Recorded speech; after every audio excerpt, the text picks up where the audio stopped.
ये मेरे लिए इतना लड़ रहा है। तो फिर वो कहता है देखें जी मैंने आपकी इज्जत बचाई। तो आप ये देख लें आपके सामने होता। इसीलिए जो है ना, लड़कों को चाहिए कि लड़के बड़े तेज होते हैं ना। और यार मुझे एक बात बताएं, एक लड़का एक लड़की के भाग भाग के नोट्स कॉपी करवा के लाके दे रहा है, क्यों है भाई? उसकी रिश्तेदार है, उसकी रिश्तेदार है वो। नहीं, उसको उससे फोन पे बातें करनी है भाई, वो बड़ा तेज है। आज नोट्स कॉपी करवा रहा है, फिर कल वो उसकी फोटो कॉपी कराता फिरेगा। आई बात समझ में? मेरी बात समझ आई? वो बड़ी बड़ी फनकार चीज है। यही वजह होती है कि आप किसी फौजी से भी पूछे ना, फौजी से भी, भाई तुम यार लाख रुपए के पीछे अपनी जान दांव पे लगाई हुई है, तो पागल तो नहीं हो? कहता पागल हो गए तुम, मुझे तो इसमें बड़ा फायदा है। वो कहता कैसे फायदा? कहता देखो जी, मर गए तो जन्नत में, और बीवी बच्चे जो है ना उनके लिए तो दुनिया जन्नत बन जाएगी। बीवी को सारी उम्र के लिए मेडिकल फ्री है, बच्चों को मेडिकल फ्री है, उनकी स्कूलिंग फ्री है, घर भी मिल जाएगा। ठीक है, जरा याद रखिएगा। ठीक हो गया? याद रखिएगा। समझ आई? ओ बेटा, हर बंदे ने ना अगर किसी को हीरो नहीं बनना ना, तो किसी को कम से कम लीडर जरूर बनना है। हमारे यहाँ हर बंदा मतलब पे काम चल रहा है। ठीक है, आज अगर कह देना फौजियों को, आज अगर फौजियों को कह दे कि भाई जन्नत और जहन्नुम का तो हमें नहीं पता, ये लाख रुपया लो, गोली सामने से आ रही है उससे बचना है, वो कहेगा ये पड़ी है तुम्हारी नौकरी, मैं जा रहा हूँ घर। मैं पागल हूँ 1 लाख रुपए के पीछे अपनी जान दांव पे लगा दूं? इसीलिए बेटा कॉस्ट एंड बेनिफिट एनालिसिस करने के बाद ही कोई बंदा जो है अपनी जान दांव पर लगाता है। ठीक है? समझ आई कि नहीं? समझ आया कि नहीं? यही कुछ होता है। लोग कहते हैं कि यार इस बंदे ने जो है वो अपनी, एक बाप ने अपनी जान क्यों ले ली? एक बाप ने अपनी जान क्यों ले ली कि उसकी बेटी घर छोड़कर चली गई है, बाप ने खुदकुशी गोली सर पे गोली मार दी। अब बाप भी सोच समझ कर फैसला कर रहा है कि मैं तो अब दुनिया को मुंह नहीं दिखाऊंगा, कम से कम गैरत बाप के नाम से मर तो जाऊं, गैरतमंद बाप के नाम से मर तो जाऊं कि मेरी बेटी गई थी तो मैंने अपने आप को गोली मार। समझ आई? हर बंदा अपना बेनिफिट देख रहा है बेटा, हर बंदा अपना बेनिफिट। तो हम सीजर बकैरिया क्या कहते हैं? इंसान वही काम करता है जिसमें उसको फायदा होता है और वो अपनी नीड्स को पूरी करना चाहता है हर हाल में। Choice is control by the fear of punishment. आप चॉइसेस को कैसे कंट्रोल कर सकते हैं? फियर ऑफ पनिशमेंट्स के साथ। चले अब मैं आपको और आसान करके बताना शुरू कर देता हूं। एक लड़का वन व्हीलिंग करता है, वन व्हीलिंग करता है ना, शादी के बाद नहीं करता। क्यों? शादी के बाद वन व्हीलिंग छोड़ देता, क्यों? शादी से पहले वो हीरो बनता है और कहता है अगर मेरी टांग टूंग टूट भी गई ना तो अम्मी अबू रोएंगे। शादी के बाद कहता है कॉस्ट बढ़ जाएगी भाई, कॉस्ट ज्यादा बढ़ गई है, क्राइम करने की कॉस्ट बढ़ गई है। क्यों? अगर टांग टूट गई तो बीवी बच्चे सड़क पर आ जाएंगे, नौकरी चली जाएगी, रिश्तेदार बुरा भला बोलेंगे। नहीं भाई, अब कॉस्ट बढ़ गई। तो जब जब आप लोगों के अंदर पनिशमेंट और डेटर्स बढ़ाते चले जाएंगे, इनका ये मानना था कि क्राइम जो है वो कम होना शुरू हो जाए। मेरी बात समझ आई? क्योंकि क्रिमिनल देखता है कि मुझे क्राइम तोड़ने में फायदा है या क्राइम को फॉलो करने में फायदा है। तो इसलिए इस थ्योरी को कहा जाता है रैशनल चॉइस थ्योरी। इंसान सोच समझ कर स्टेप लेता है। मेरी बात समझ आई है कि नहीं आई?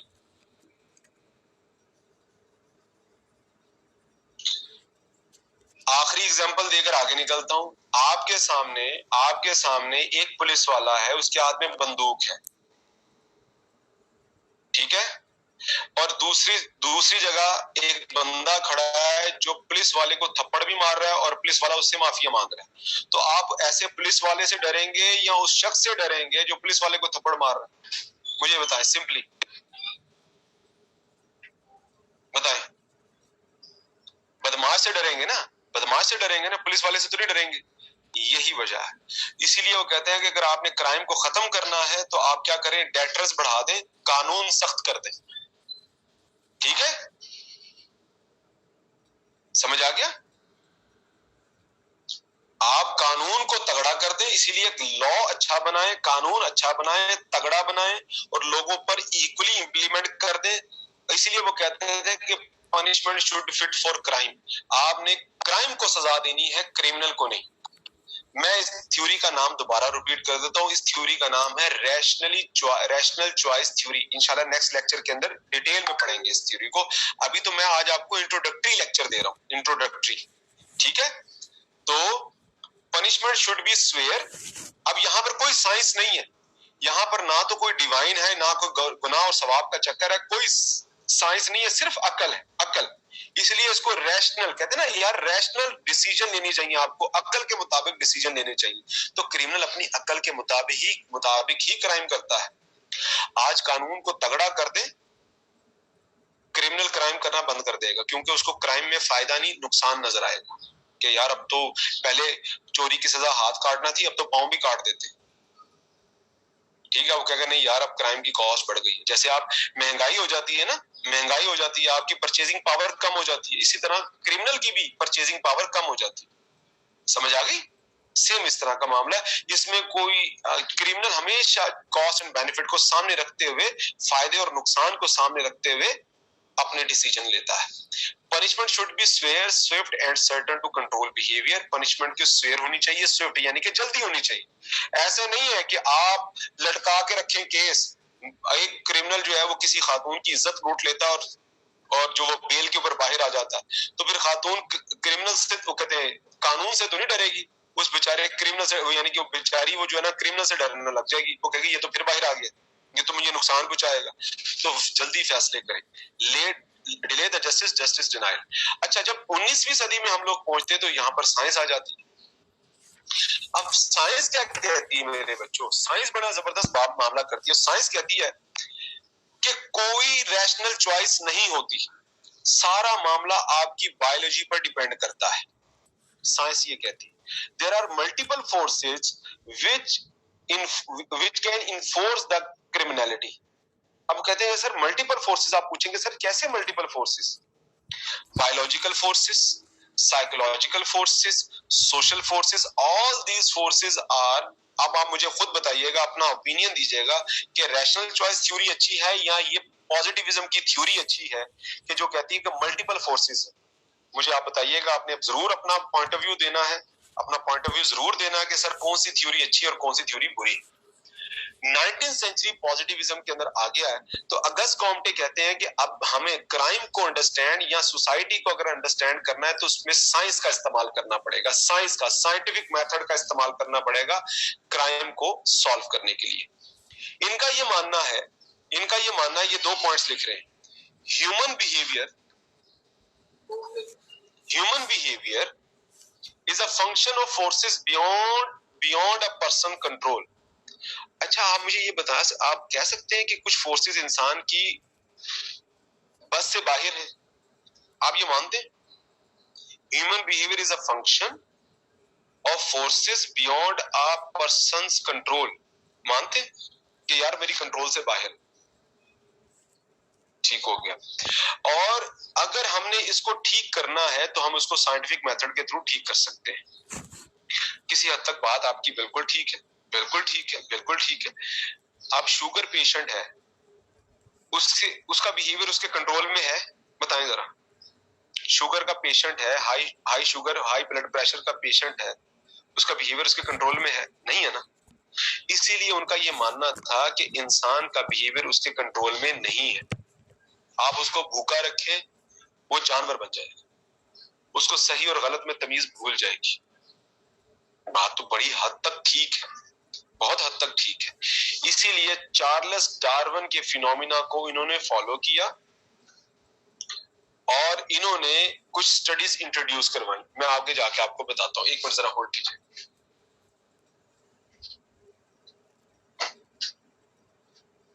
ये क्या कहते हैं? ये कहते हैं मेरे बच्चों, चार्ल्स डार्विन ने क्या कहा था? क्या कहा था चार्ल्स डार्विन ने? एवोल्यूशन की थ्योरी दी थी। आप सबको पता है ना? किसी को अगर नहीं पता तो मुझे बता दो। चार्ल्स डार्विन ने थ्योरी दी थी ना, डार्विन का फिनोमिना क्या था? एवोल्यूशन हुई थी ना इंसान की, एवोल्यूशन हुई थी। आप इस थ्योरी पर बिलीफ रखते हैं, सर्वाइवल ऑफ द फिटेस्ट? इस पे बिलीफ रखते हैं? मुसलमान कहते हैं कि हम इस पे बिलीफ नहीं रखते। ठीक है, लेकिन मुसलमानों को अक्ल से भी काम लेना चाहिए। मैं इस थ्योरी को समझाने के लिए ऐसे करता हूँ, इनका ये मानना था कि हम लोग ओल्ड स्पीशीज जो है ना हमारी, वो चिंपैंजी से आई है। हमारी क्लोजेस्ट स्पीशीज जो है ना वो चिंपैंजी, यानी कि हम बंदरों से आए हैं, आसान अल्फाज में कहते हैं, जो मौलवी इस पर फतवा लगाते हैं चार्ल्स डार्विन के। बेटा इस थ्योरी को अंडरस्टैंड करने का तरीकाकार पता क्या है? मैं अक्सर बच्चों को कहता हूं कि पाकिस्तान में 22 करोड़ आवाम है, उसमें से हर साल 40,000 बच्चा, यानी कि 40 करोड़ आवाम है, उसमें बच्चे, बुजुर्ग, औरतें, बूढ़े सब मौजूद है ना? मल्टीपल स्पीशीज है, मल्टीपल लोग हैं हमारे पास। उसमें से 40,000 अपीयर होते हैं सीएसएस के लिए, रजिस्ट्रेशन के लिए। एग्जाम देते हैं 19 से 20,000, पास होते हैं 376 380 लोग। एलोकेशन होती है 320 लोगों की, और 320 लोगों को हम एंड पर क्या कहते हैं? You are bureaucrats, you are cream of this society. मेरी बात समझ आई कि नहीं? तो इस दुनिया के अंदर लाखों स्पीशीज थी, लाखों करोड़ों स्पीशीज थी, उसमें इंसान जो है वो फर्स्ट आ गया, और अल्लाह ने उसको अपना किताब, अपना दीन दे दिया, जिसका नाम था आदम। आदम को लक़ब मिला, उसको टाइटल मिला अशरफुल मखलूकात, यानी कि तमाम मखलूकों पर अफजल होने का। मेरी बात समझ आ गई? इससे आदम से पहले भी इंसान नुमा चीजें मौजूद थी, तो आदम ने क्या किया? उन तमाम जो इंसान नुमा चीज थी उनको इंसान बनाया, शऊर दिया, और अपनी बेटियां उनके साथ दी ताकि वो नस्ल आगे चल सके। आपने नाम सुना होगा होमोसीपियंस और नेदरथल, नाम सुना है ना? होमोसीपियन और नेदरथल। बेटा याद रखिएगा, ये जो बायोलॉजिकल क्रिमिनोलॉजिस्ट हैं, इनका मानना ये है कि जो एवोल्यूशनरी इंसान है वो क्रिमिनल ज्यादा है। अब मैं आपको ये चीजें नेक्स्ट क्लास के अंदर ही समझा पाऊंगा, अभी यहां तक अंडरस्टैंड कर लीजिएगा। आदम से पहले के जितने भी लोग थे, इंसान नहीं कहूंगा, लोग कहूंगा, स्पीशीज थी, उनके अंदर अंडरस्टैंडिंग ऑफ लॉ नहीं थी, वो कानून को अंडरस्टैंड नहीं कर पाते थे, उनके अंदर इतनी अकल समझ नहीं थी। मेरी बात समझ आई? आदम अलैहिस्सलाम के अंदर अकल और समझ भरपूर थी, वो एक मुकम्मल इंसान थे। मेरी बात समझ आ गई मेरा बेटा? चार्ल्स डार्विन की इसी थ्योरी से इंस्पायर होकर लोगों ने फिजियोजेनेमी और फिनोलॉजी जैसी थ्योरीज कायम कर ली। फिजियोजेनेमी का मतलब है कि शक्ल से ही लोग अच्छे और बुरे नजर आ सकते हैं। किसी की शक्ल से ही आप अंदाजा लगा सकते हैं कोई बंदा ठीक है या ठीक नहीं है, एबनॉर्मल है या नॉर्मल है। अब आप कहेंगे सर ये कैसे हो सकता है, ये क्या बकवास है? बेटा घर में जाकर अब्बू का चेहरा देखकर ही अब्बू से बात करते हो ना पैसों की, कि उनका मूड खराब हो, आप कहेंगे अब्बू पैसे देना, आप कहोगे ऐसे? शक्लों से इंसानों का पता लग जाता है ना कि ये खुश बैठा है या गमगीन है या गुस्से में बैठे, पता लगता है कि नहीं पता? फिजियोजेनेमी भी यही कहता है, ठीक है? फिजियोजेनेमी भी यही कहती है, ठीक हो गया? अब ये देखिए, इसके ऊपर किताबें लोगों ने लिखी हुई हैं, ठीक है? फिजियोजेनेमी में इस तरह की शक्ल वाले लोग कैसे होते हैं, इस तरह की शक्ल वाले लोग कैसे होते हैं। यार लड़कों को ना कुत्ता रखने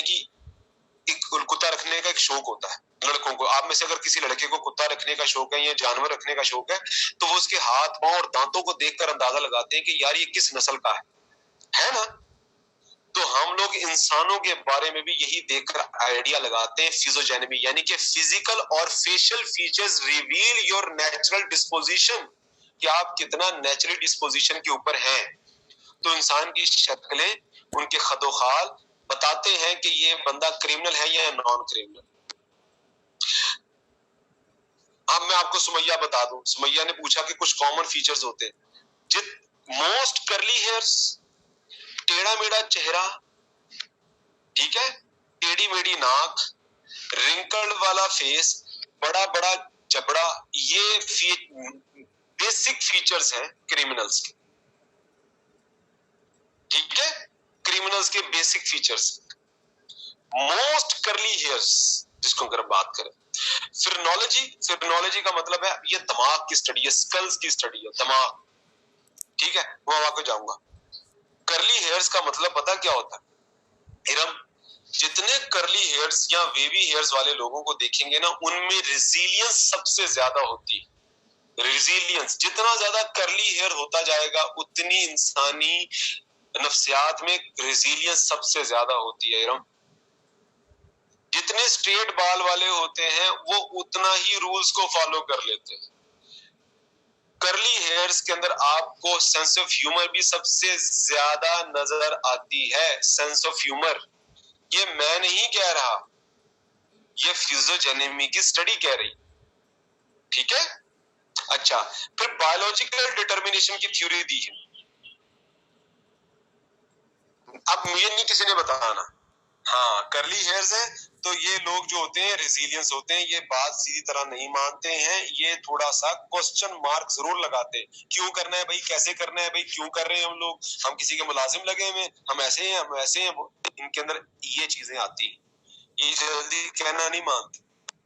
ठीक हो गया? हाँ जी, ठीक है, जिद्दी। आगे जाके बताऊंगा, ठीक है, मैं आगे जाके बताऊंगा कि कुछ लोगों से आपको बहस करने की जरूरत नहीं है, क्योंकि उन्होंने आपकी बात नहीं मानी। करली हेयर्स, आप जितने कॉमेडियन देख लेंगे पाकिस्तान के, जो सबसे टॉप लेवल के कॉमेडियन है, उसमें उमर शरीफ और अमानुल्लाह, इनके बालों को जरा आप देख लें, ये इनके बाल कैसे थे, करली, मोस्ट करली हेयर्स। और आप ये देख लें कि ये सुहेल अहमद के भी जवानी के सारे बाल जो है वो करली हेयर्स। ठीक है, इनमें इनमें शरारत होती है। ठीक है, आगे चलते हैं। बायोलॉजिकल डिटर्मिनिज्म क्या कहते हैं यार? वो आपने वो अली वजीर का नाम सुना? अली वजीर को देखा आपने? अली वजीर आराम से बैठता है आए दिन कोई ना कोई बड्डा होता है उसका उसको कोई ना कोई सिक्योरिटी एजेंसी पकड़ के ले जाती है ना आगे चलते, बायोलॉजिकल डिटर्मिनिज्म, यस करली हेयर्स है।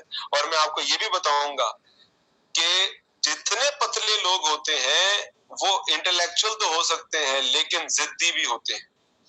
हाँ जी, डिप्टी स्पीकर भी आप देख लें, उसने भी बात नहीं मानी, सबा नहीं मानी ना कल। हाँ जी, आगे चले, सीजर लिम्ब्रोसो। सीजर लिम्ब्रोसो, अब ये बेटा आप यहाँ पर रुकिएगा क्योंकि हम कंक्लूड करने वाले, ये देखिएगा असल थ्योरी बायोलॉजिकल यहाँ से स्टार्ट होती है। बायोलॉजिकल डिटर्मिनिज्म की थ्योरी दी थी सीजर लिम्ब्रोसो। अब सीजर लिम्ब्रोसो को आप लिख सकते हैं कि he was the father of modern criminology. He was the father of criminology. क्योंकि इसने एटाविस्टिक एनोमलीज की बात की थी। एनोमलीज का मतलब क्या है? बीमारियां। एटाविस्टिक यानी कि ऐसी बीमारियां जो कि एवोल्यूशनरी मैन में पाई जाती है। एटाविज्म का मतलब होता है thrown back to an earlier stage of human evolution. ऐसी कैरेक्टरिस्टिक जो कि आपको एवोल्यूशनरी मैन में नजर आए, वो मैं आगे जाकर नेक्स्ट लेक्चर में आपको बताऊंगा।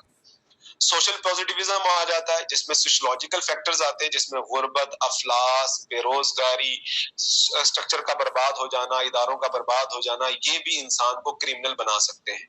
ठीक है, तो ये जो है फाउंडेशन ऑफ सोशियोलॉजिकल क्रिमिनोलॉजी का आगाज होता है। ये ऐसे आगे आगे बढ़ते जाएंगे तो आपको इसका अंदाजा है। देखें कहां से हम लोग स्टार्ट हुए थे, 1944 तक हम पहुंच रहे हैं। तो आज हम ये मानना है कि crime is a learning phenomena.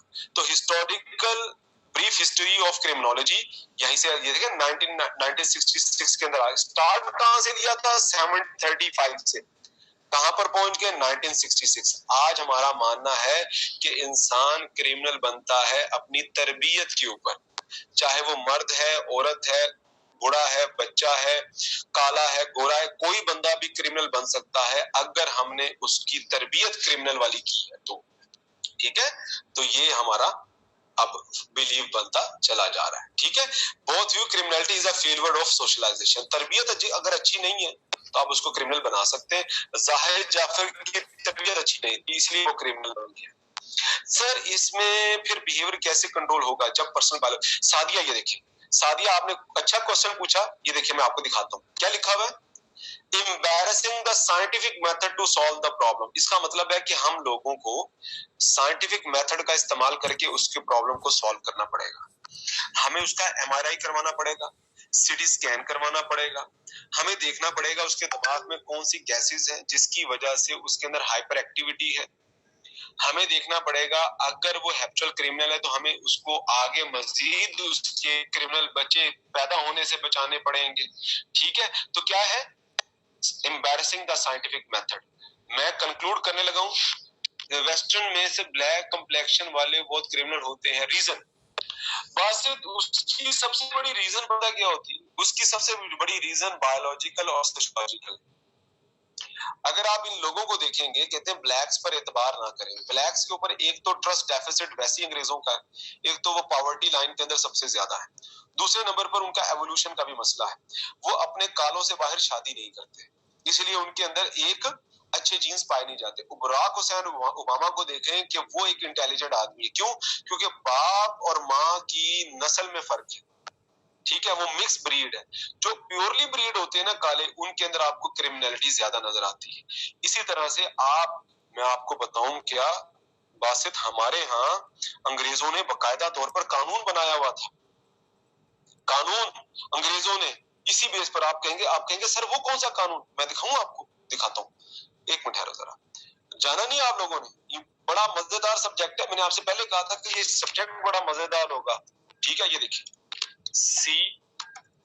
CTA 1871। ये देखो, नजर आ रहा है? नजर आ रहा है सबको? मैंने गूगल के ऊपर सिर्फ CTA लिखा है। CTA क्या नजर आ रहा है?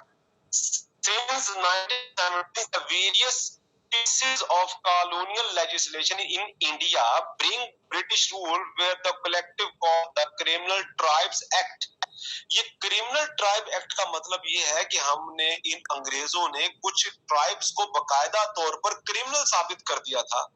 जैसे कि इंडिया के अंदर कुछ राजपूतों की कास्ट को क्रिमिनल साबित कर दिया था कि इनके साथ आप मामला तय नहीं कर सकते, इनकी फौज में भर्ती बंद है, फौज में आप इनको भर्ती नहीं कर सकते, पुलिस में भर्ती नहीं कर सकते, ये क्रिमिनल है। ठीक है, ये criminalise entire the communities by designated as a habitual criminal. ये देखो क्या लिखा, ये कानून बनाया था उन्होंने, बकायदा तौर पर लेबलिंग कर दी थी कि इस तरह के सारे कबीले जो हैं वो क्रिमिनल है। अंदाजा लगा ले मेरा। ठीक है, ये देखिए ना, such as theft were the registered by the government. Government की नजर में चोर, उचक्के, बदमाश, ये सारे के सारे इन्होंने साबित कर रखे थे। इन्होंने पूरी लिस्ट बनाई हुई थी, कॉलोनियल जस्टिफिकेशन भी देते थे, लेबलिंग एंड रिस्ट्रिक्शंस भी लगाई कि इनको नहीं ऐड करना। इसको ये कायदा तो लेबलिंग कर कर निशाना बनाया है। और आप ये देखिए, ये देखिए नफरत कैसे फैलाई गई है। कब बना ये? 1871 के अंदर, 1870s के अंदर। ये देखिए ना, अप्लाई किया गया था नॉर्थ इंडिया के अंदर 1871 के अंदर किया था। अब आप ये देखिए, मैं आपको एक और चीज दिखाता हूँ। देखिए फर्स्ट सेंसस इन इंडिया, ये देखिए बिफोर इंडिपेंडेंस। ये देखिए जरा कब हुआ है, मैं आपको दिखाता हूँ। ये जो नेशनल सेंसस किया था ना इंडिया 1872, ये देखिए। ठीक है, फर्स्ट सेंसस। आप पहली मर्दमशुमारी भी कर दी। एक साल पहले आप कानून निकाल रहे हैं कि ये बंदे, ये कबीले जो है बदमाश है। फिर जब आप सेंसस करेंगे उसमें आप कास्ट का वर्ड भी ऐड कर लेंगे। अब पता लगेगा कि उमैर साहब आप तो क्रिमिनल कबीले से, आपका हमारे साथ कोई ताल्लुक ही नहीं। तो डिवाइड एंड रूल, मेरी बात समझ आ रही है आप लोगों को? अंग्रेजों ने ऐसे रूल किया भाई, इस तरह से रूल किया है। कहां बैठे? इस तरह से रूल किया है उन्होंने। कौम को एक दूसरे में एक्चुअल और बॉर्न क्रिमिनल में डिवाइड करके, क्रिमिनल नॉन क्रिमिनल में डिवाइड करके, और आपके ऊपर रूल करना शुरू कर दिया। ठीक है। इंशाल्लाह बेटा नेक्स्ट क्लास के अंदर आएंगे तो सबसे पहले हम लोग स्टार्ट करेंगे अपना जो लेक्चर है वो क्रिमिनोलॉजिकल थ्योरी से आगाज करेंगे। जी फरा बेटा, जी जी जी जी पूछे बेटा। सब ज्वाइन कर लीजिएगा, मुझे भी इसमें ऐड कर दीजिएगा ग्रुप के अंदर ताकि मैं आपको भेज दूं। आप लेक्चर क्रिमिनोलॉजी सब्जेक्ट ऐसा कैसा लगा, इसमें कौन कौन सी चीजें जो गैप आप फील कर रहे हैं कि आपको होना चाहिए, आप फील होना चाहिए, मुझे जरूर बताइएगा। ठीक है। और मेरा पूरी कोशिश रहेगी कि आपको थ्योरेटिकली इनरिच करूं, कोई ऐसी जो लेमैन वाली बात ना करूं, बुकिश बात करें और डॉक्यूमेंटेड बात करें, कोई इधर उधर की बात ना करें। सर हमारे सब्जेक्ट ग्राउंड नहीं है लेकिन कोई अच्छी रिकमेंड करते हैं आप, कोई कौन सी रिकमेंड बेटा, किसके लिए फरा, किस चीज के लिए? क्रिमिनोलॉजी के लिए मैं आपको बुक दूंगा, क्यों नहीं दूंगा, बुक दूंगा अगर आप क्रिमिनोलॉजी की बात कर रहे हैं। हाँ बिल्कुल दूंगा, क्रिमिनोलॉजी की बुक दूंगा आपको, 2 किताबें दूंगा। एक वो किताब होगी जहां से मैं स्लाइड्स पढ़ा रहा हूँ और एक किताब होगी जो नोट्स की शक्ल में। 2 किताबें दूंगा, जहां से आसान लगता है बेटा वहां से पढ़ लीजिएगा। ठीक है। स्लाइड्स भी दूंगा, नोट्स भी दे दूंगा, बता भी दूंगा आपको तैयारी कैसे करनी है। ठीक है, मैं दोनों दे दूंगा। ठीक है। थैंक यू बेटा, थैंक यू। अपना ख्याल रखिएगा। आप नोवा की भी ले सकते हैं, किताब कोई बुरी नहीं होती बेटा, तैयारी का मसला होता है, किताब कोई बुरी नहीं होती और इंटरनेट का दौर है। ठीक है, तो उसके लिए ख्याल रखिए। Thank you so very much बेटा, जज़ाकल्लाह। अल्लाह हाफिज, अल्लाह हाफिज, अल्लाह।